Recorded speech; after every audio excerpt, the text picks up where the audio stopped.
Every day, America Online is making it easy for people to live, work, and play. When we installed internet access on our computer, I got the whole family involved. A new way to use your computer. Just what is this main artery of the information superhighway? Stop, you beautiful bastards! No matter how large, no matter how small, we'll be on the internet in the year 2000. It's the primary way that people will look up information. Shut up! When we were there. Hello, and welcome to When We Were There, a Biased Internet History. I'm Thomas. And I'm Josh, and this is a podcast all about the history of internet content, the who's, the what's, the where's Waldo's. We're going to get into it all. Whether you like it or not. You know what? I think a lot of people who've listened to the podcast so far have been like, oh, that's a sticky banger at the beginning of the video. But you know what? I think we're going to ask our guest, who might be the expert of internet music, what did you think of that intro, Kevin? I was grooving. Nice. I think it set the tone. I think we're all on board. It did everything that an intro needed to do. Pumped us up, informed us, and we're ready to go. Yeah. I think that's the best review we could get. In studio, over Zoom today, we have the incomparable Kevin Macleod. Kevin, how are you? I'm doing great. Thank you so much for having me on. Yeah, thanks for coming. Yeah, we if there's some dumbass listening to this podcast who's like, who's Kevin Macleod? How would you explain that to them? I seriously don't have a clue, and I've lived my life my entire life. He's the guy that makes music for every cat video you've ever seen, and most of the podcasts, and just it's all that music that you're like, oh. And one episode of Doctor Who, I heard. I did do music for was I in an episode? I don't think I made it to the original Doctor Who. When they released DVD extras, they certainly used my music in the DVD extras and Blu-ray extras. That's what it was. Well, yeah. That's cool still, nonetheless.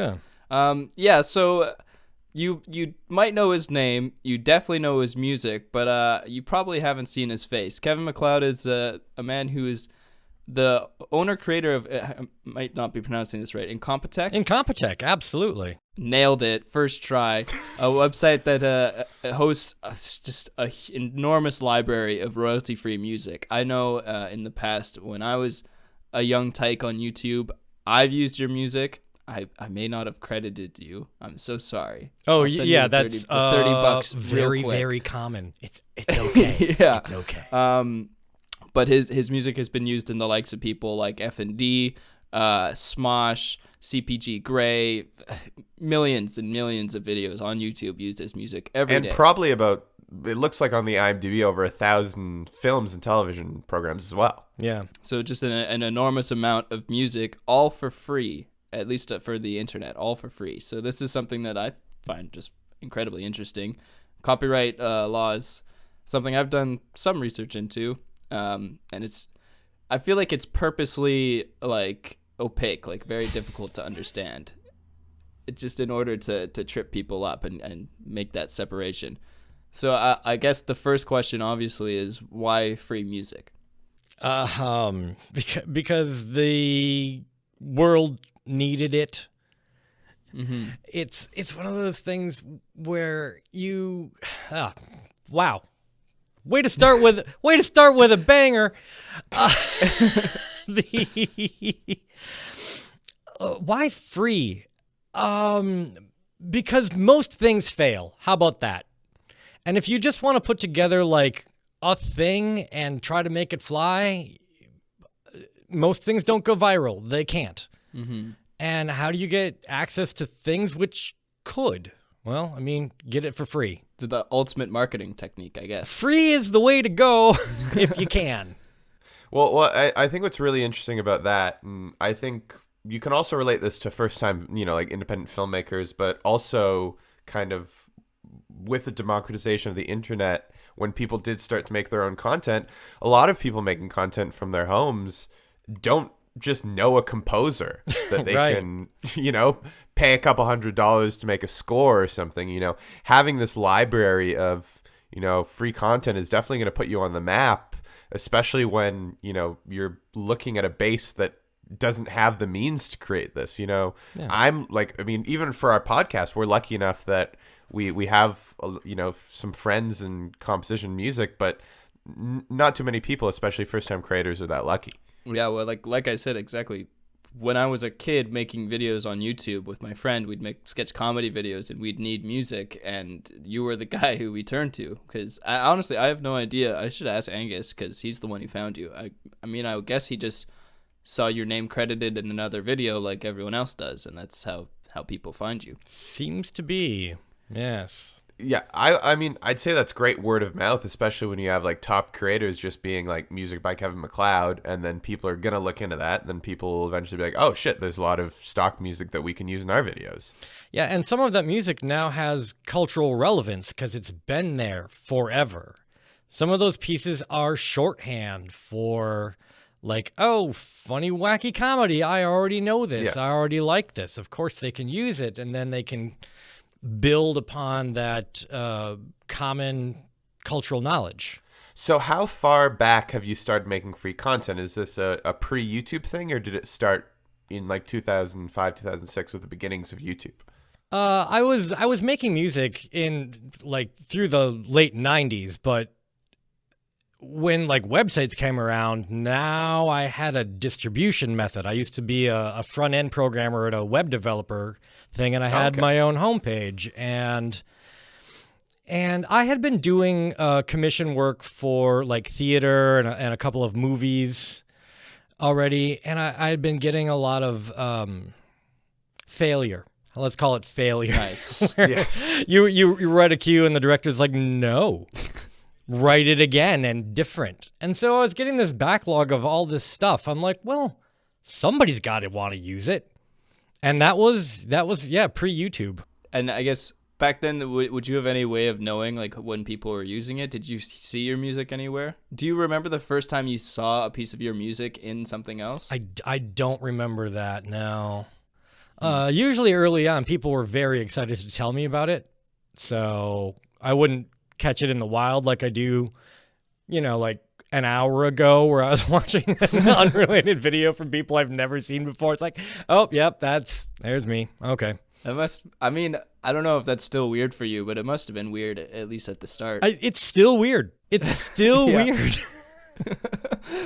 It happens, yeah, I guess like pretty often then. I think I heard you say there's something like 90 million videos like have your music in it or something like that. We honestly don't know. It's just a guess at this point. That's the best guess because I don't do any tracking on that.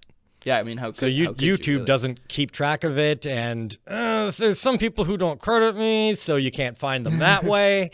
Yeah, How dare they not credit you? That's crazy. I don't even know what they were thinking. You know what's funny is we also, Josh and I are making sketches as well as part of our brand launch, and for our second one we made, before I even, actually this is probably what made me think to reach out to you, is I was like, I need music. Incompetech, Kevin Macleod. And we used you. But this time I made sure I have you at the very end of the video. It says the name of the song by Kevin Macleod. Is that a proper credit? Absolutely. 100%. That will keep Nailed the it. emails out of my inbox for like, hey, I saw this person did a video. What was the name of the music? I'm like, I don't know who that is. You didn't give me a link. I can't help you. No, they don't even give you a link or like the name of a video? No, they assume that I know who everyone is, and I don't. Yeah, well, if we're getting into the 9 million just being a fucking estimate, then yeah, I don't think you can't really keep track past like 100. Yeah, it's Right. not possible. So when your music is on something more along the lines of traditional media, like film or television, will they reach out to you, or is it the same where they just like throw a credit at the end of the show? Usually they throw a credit. Occasionally they've reached out to me. And either way is fine. Yeah, I mean, I guess if it's getting the word out there, you can't complain too much as long as they actually are crediting and not just kind of throwing it in the background. Even if they Yeah, just well, throw it in fuck the it. background, what do I care? It's part of it's. Once you write a piece of music, you don't get to determine what happens to it. The world tells you what happens to it. I mean, that is true. That's what they say. Like, once you finish a piece of art, it's no longer yours anymore. It belongs to everyone. Yep. So with the name Incompetech, what's the background of that? Is it a joke or It is the did it start fusion of incompetence and technology, Yeah. which Nice. I embody. And I just love the concept of incompetence. I got Incompetech, I believe, before Dunning-Kruger published their famous study on incompetence. Oh, really? And it's really, incompetence is intensely joyful to me on every level. Like an incompetent karaoke singer who just does it, joyous. It's the heart that really It is. matters. It is the heart. There's something a bit more beautiful to it. It's like someone really giving their all, even and not caring whether they sound bad or not. Right. And that's something beautiful. So just going a little bit back to the pre-YouTube stuff. I guess like, were you very active on the internet in terms of like as a consumer? Were you using it like to consume media at all, or was it just a place where you were putting your music and then doing whatever in your day to day? Yeah, no, I was the one like actively making the internet back in the day. Yeah. I was crafting the first user experiences with cookies in 1995 and stuff like that. That's insane. Oh, so is Incompetech not your first site that you've created? That is my first personal site, but I created commercial sites for a bunch of other places. Anyone we might know? I worked on the website for the Green Bay Packers, Oh, damn. Schneider National, the bird food places. Bird food places? KT. Dude, I love did that KT site as a bird kid. I food. went there all the time. I learned a lot about welders. I learned a lot about trucking. It's one of these jobs like working in a patent office where you just get deep knowledge of the craziest things. Yeah, I guess if you have to make a website all around one thing, Yeah. you kind of got to learn a little bit about it. Yeah. I know far too much about neutron spectrometers to this day. Well, that is a useful skill in day-to-day life. So Yes. it's good that you can take that with you. Absolutely. Yeah, definitely. So it is fair to say that your relationship with the internet does span quite far back to even yeah. before the Wild West days of actually seeing a lot of user-submitted content.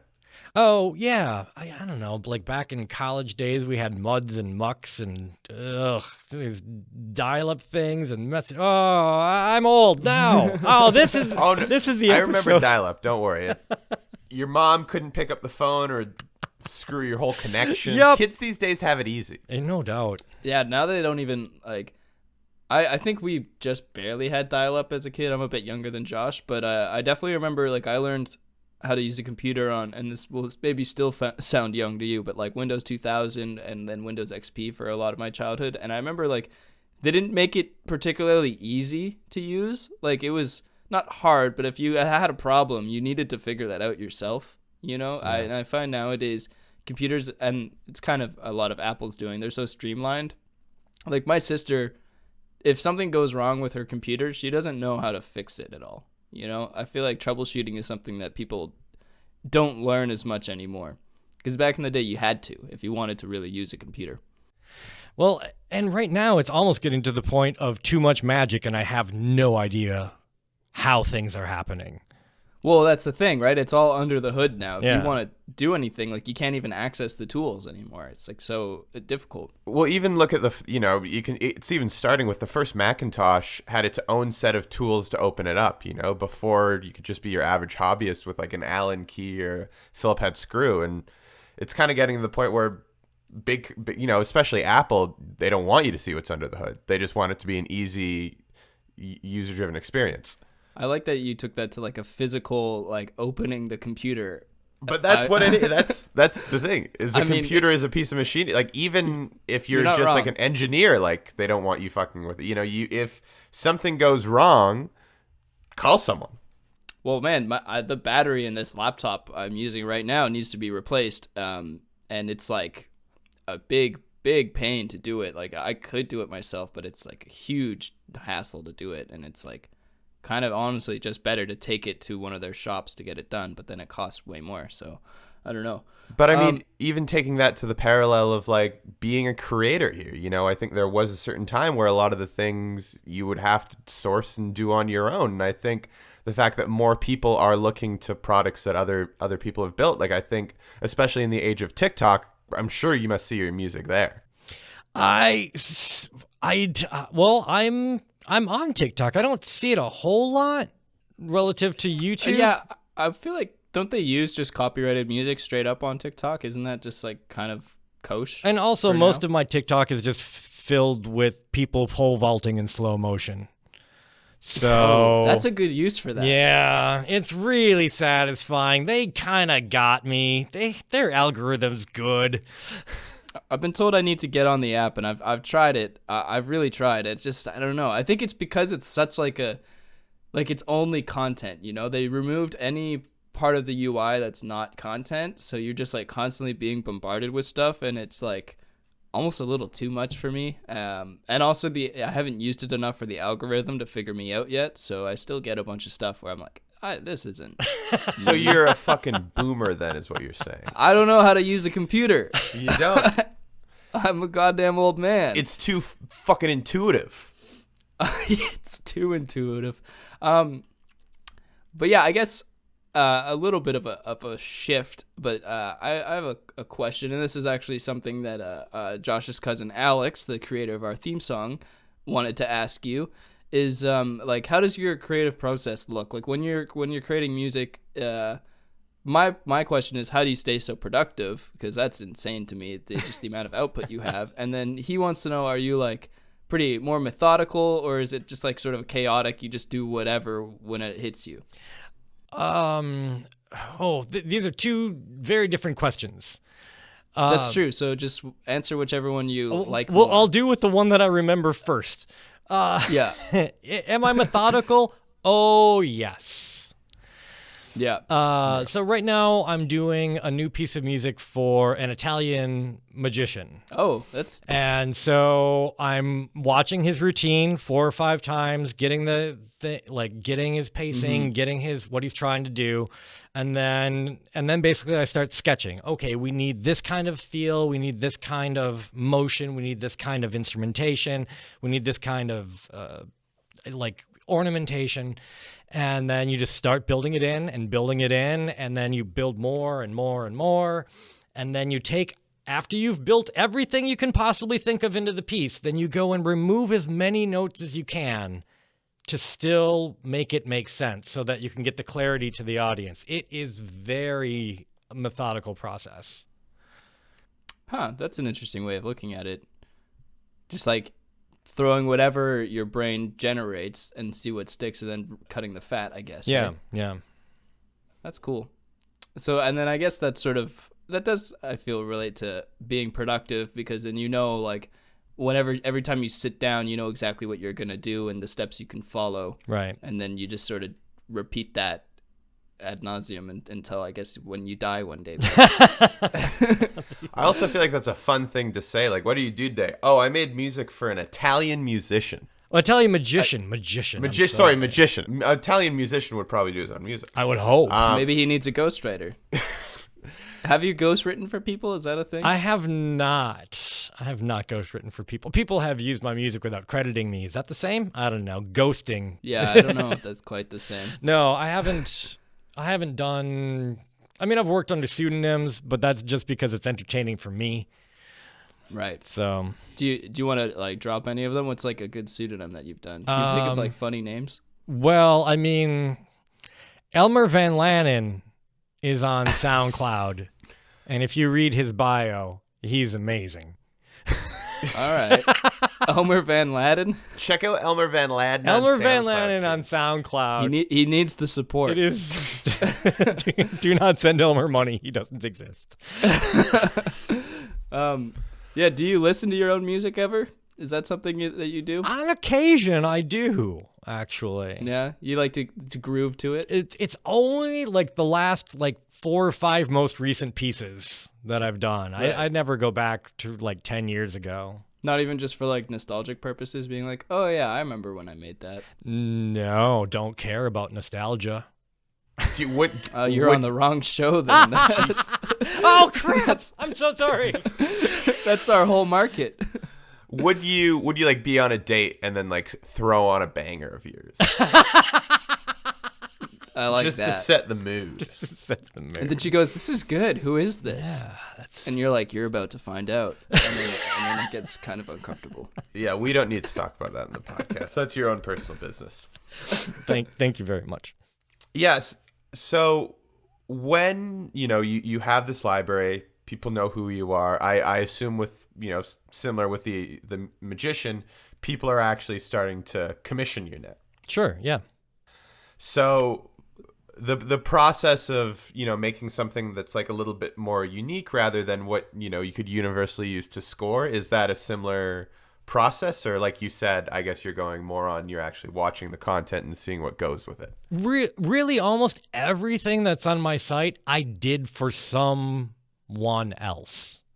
Oh, okay. Almost everything. I'll do a film and I'll get, 20 cues out of it, and I'll find like 4 or 5 that I can expand into full songs. They were made for some purpose. Oh, interesting. Yeah. I guess that makes sense, that like, because they all have like a sort of a theme or a point to them. They're not just like whatever. Right. It's very hard to just like imagine what people want to feel and then like write an outline. Oh, I think people want to feel in this particular jovial way. And then like, well, give me an Jovial example. is definitely, at least for all of the music of yours that I've ever heard or used, it's generally like a jovial sound. Yeah. Is that something that you get commissioned for a lot? Is it a sound that attracts you, or is it just fun to make? I think the problem with this, well, number one, it is fun to make. I mean, it's also fun to make metal music that is like super metal, and like it's fun to do all of this. But the thing that, it's why am I the only guy that's funny in music? It's because everyone else wants to write these serious trailer things and like, big brass. I'm like, there's a lot of that out there. Funny is harder. Funny is harder. I firmly believe that in any way, funny is harder. Even especially comedy writing, it's much. You can kind of watch a not great, not well written action film and be like, this is fun. Yeah. But if you're watching a poorly written comedy, it's just painful and uncomfortable. Yeah. Yeah. Because at the very least, if you watch a bad movie of any other type, you can laugh at it. But you can't laugh at a bad comedy. Can't laugh at a bad comedy. That's the problem there. That's the worst of it. So you mentioned metal music, and this is something I guess actually I didn't even think about. But how many instruments do you play? Do you play a lot, or is it all digitalized? They're all pretty digitalized. How many do I play? Probably none. I cannot get hired as a pianist. You don't even make music. I'm not that good. This is all just a ruse to get people to look at your graph paper. Which I feel like, is that a newer thing? I don't remember you having graph paper on your site when I was a kid. Yeah, graph paper predated music. Wow, okay, so I'm just wrong, I guess. Yeah. No, you're a friggin' dumbass. Yikes. So as someone who is got his fame in copyright free music, how do you feel about the copyright system as it is? Whether it, just be UMG completely screwing a creator for, using a song, even if it is credited, just down literally to, okay, you have to look at someone like a property like Mickey Mouse, like that is owned for 100 years. Not many things are really going into the public domain anymore. Right. So, so my idea with the giving things away for free and then, later discovering Creative Commons, where like, oh, here's a framework where people can understand that I'm giving away stuff for free. So I adopted that, and I thought there was going to be this major cultural rift. The people who protect their music, and then the people who let their music go free. And I was firmly convinced that the free music was going to take over the culture because the other ones just being slowed down by lawsuits and things of that sort. And I thought, oh man, this is going to be great, and everyone's going to come along, and like we're going to have pop music people who are just going to give away their stuff for free, and I'm still just out in the field by myself a little bit.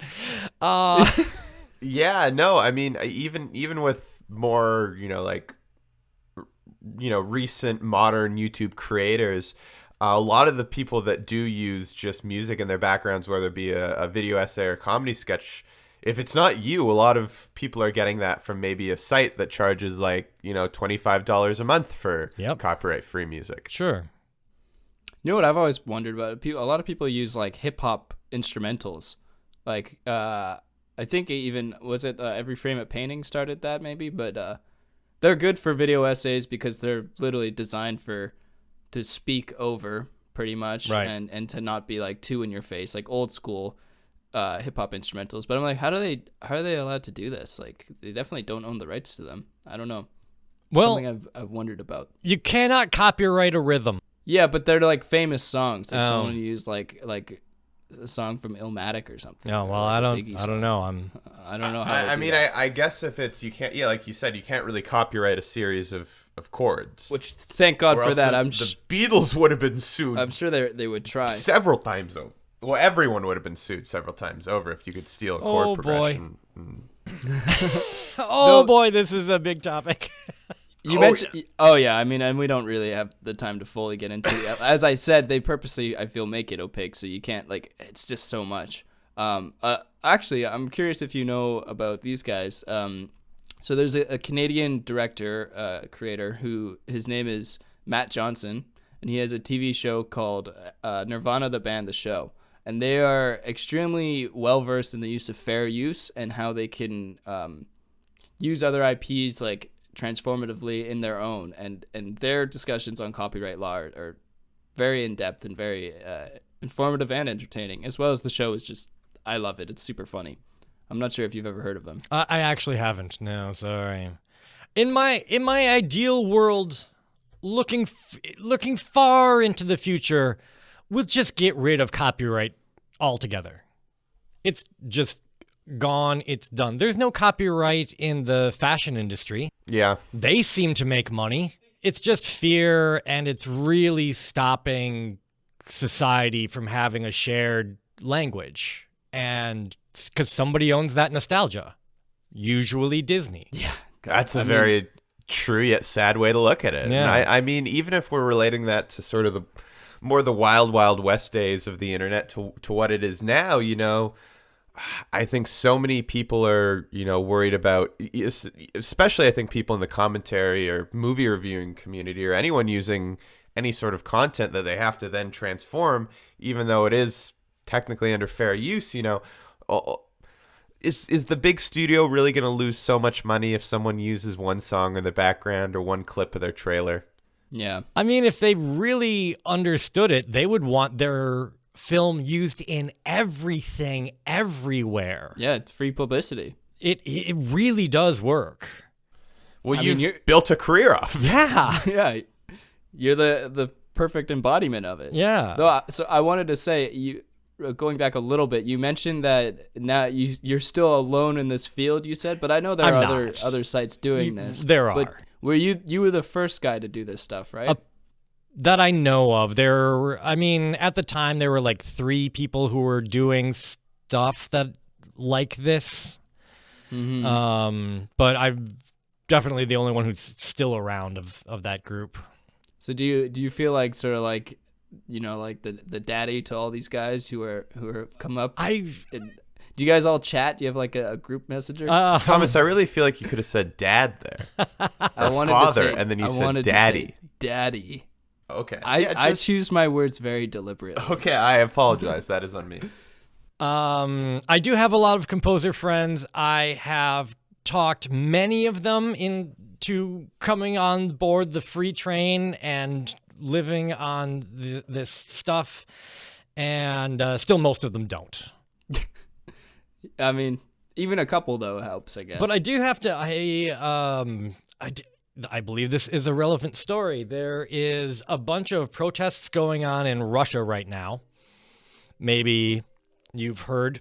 I actually haven't, but I'm woefully uneducated. Oh, anyway, yeah, there's a lot of big things going on that are anti-Putin, and one of my friends, Raphael, who is originally from Croatia, had written some, pretty Soviet-y music, and they used that as there was a YouTube video called Putin's Palace. It got like 100 million views in 3 days. Basically, everyone in Russia has seen this video, and it's now the anthem of the Russian Revolution. He's getting like interviews from Denmark because he let it go out there for free, and people want to perform it. People use it as their ringtone to identify each other as being similarly minded. That's incredible. It's insane. It truly is incredible. And it's like you said, like that's the common language right there. That's everyone can join in and add to the energy of a piece like that. Yeah. If he charged $2 for it, we might be in a different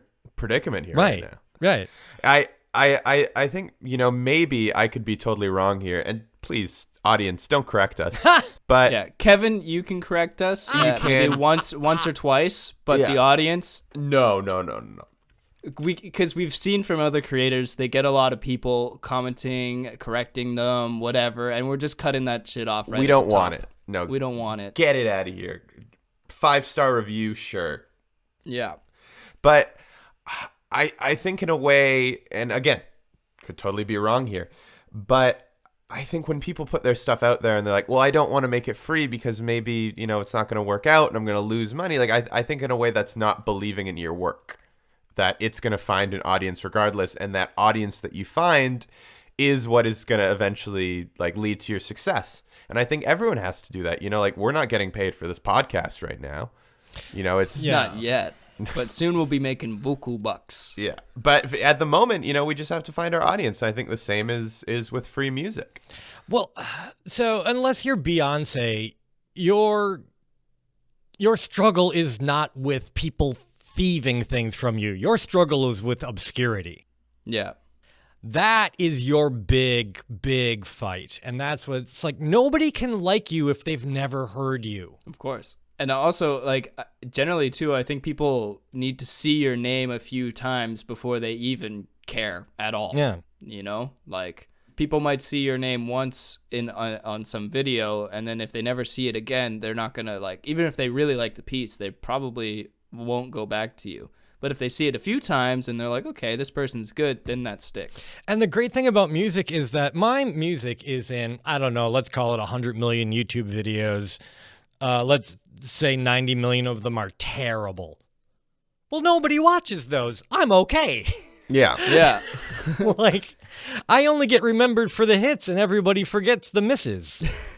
That is true. Genius! You really nailed this. You're a goddamn indie mogul. You're a freaking indie mogul. We're talking to one of the true indie moguls of the internet.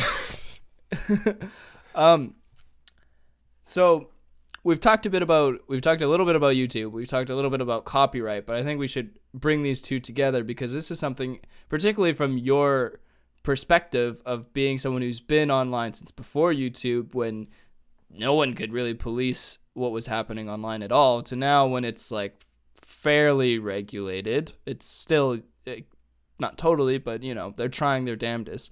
What was that transition like to watch? Oh, good Lord. Upsetting. I was super irritated at YouTube for many years because these copyright challenges that were false, you'd have a big YouTuber, they'd use my stuff, and then all of the revenue would get pulled, like all of it. Oh. And they'd never see that back unless they actually did action against the bad faith claimant. Oh boy, legal. But were you then seeing that? I was seeing it in my inbox. Oh, yes. No, but I mean, like the money that they didn't make, were you making? Oh, no. I've never made any money off of YouTube. Okay, so that doesn't really seem to make sense. So somebody to me. else would claim my music and then claim their video, and then they would lose months worth into the void. They have since fixed that, and now it just goes into like an escrow account. So like the Polish scammer, I'm thinking of one instance in particular, would not get paid by YouTube until the thing was settled. I see. That's insane that people, I guess people just saw like an opportunity Yep. to co-op your music because you were giving it for free. They're like, well, he's not going to come looking for it. Right. So here's my opportunity to say I made this. That's crazy. Yeah. Jesus. That still I guess happens. back in the day, they didn't really do any like follow up to or like verification, I guess, to be like, oh, did this guy actually make this music? Yeah.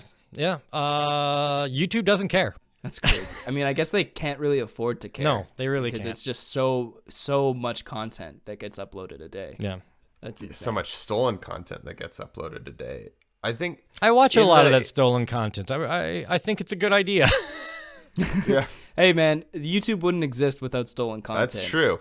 Like the very first thing that blew up on YouTube was the Lazy Sunday sketch from Lonely Island, and that got ripped and uploaded like thousands of times back in like 2006 or 5 or 6 or something, and that's like why people know YouTube today.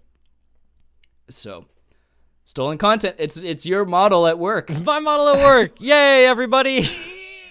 Let's get rid of copyright altogether because this is just too much work for everyone. In the realm of YouTube, and it seems like you've been long enough to answer this question, I believe for sure. Are there any internet creators that you really look up to and would want to work with in the future? Usually when I find those creators, I email them. And that's been working out great. I saw there was an animated series called The Crack from Element Animation, and they were already using my music, but it wasn't fitting right, but I loved their content. I'm like, hey, you got a new one? I'll just write the music for you. They're like, oh my God. Yes, please. That's write the pretty music. awesome. That'd be such a crazy email to get in your inbox. Yeah. Just like, Yeah. Is there someone right now that you're watching that like dream you could work with anyone on the platform? Who would that be, do you think? I honestly don't care. The people that I could like the people that I can make the most difference with. Yeah. When I watch a video or something, if I get straight up angry at the music, this is a good fit for me. I'm like, why? It's like, you have such a beautiful thing here and your music is awful. Let me come fix it. Yeah. That's when you really want to get in there and be like, this is Right. It's like watching a fucking dumpster fire. It is. I gotta throw some water on this right now. Right. And the other thing is like, oh man, why didn't they use my music? And then I realized, oh, I've never made any music like that. Hang on. I need to make some music like that so that the next time... I'll be right back. You're kind of like a modern day Robin Hood. Right. A musical Robin Hood. You steal from the bitch and you give to the whore, as the kids. Yeah. So we're getting that time, but there is a serious question that I think I'd be remiss. I'd kick myself if I didn't ask. And this is something we ask all of our guests. Have you ever completed a hands-free ejac? Yes. I'm going to say yes. No apparatuses, just brain. Oh, no, does clothing count? Fully Clothing. Clothing? Does clothing an No, so apparatus? it's like a force of will Kegel exercise. No, then no. I didn't even know it was possible. I didn't even... It is. Oh, okay. It's not easy, Oh, but okay. it is possible. I've achieved it once. Do you recommend? As a younger man, and it was a lot of willpower and a lot of time off. But I And a think lot of lust in your heart. a lot of lust in my heart. But I think if you work really hard, you can achieve it. Is it worthwhile? Yeah, 100%. It's a pretty cool thing. Oh, okay. And you're like surprised and shocked and Was it a better physical feeling than like just a normal ejac or like? Yeah, because I'm not touching myself, so like it kind of feels like it's almost the gods themselves. Like Zeus's mighty nice. beard is there with me. tickling your Johnson. Yeah, exactly. So it was a very beautiful experience. It was kind of surprising, but as it happened, it was like I saw the light. But I haven't been able to achieve since. So Have you tried though? I have, yeah, I have. When was the last time you tried? It's been a fortnight, probably about 4 years. So not a fortnight. I don't know what a fortnight means. I know think the that's game. like one of those video games. Yeah. Have you Yeah. played that game? No, I have not played that game. Kevin? No. Also, I've never played the game.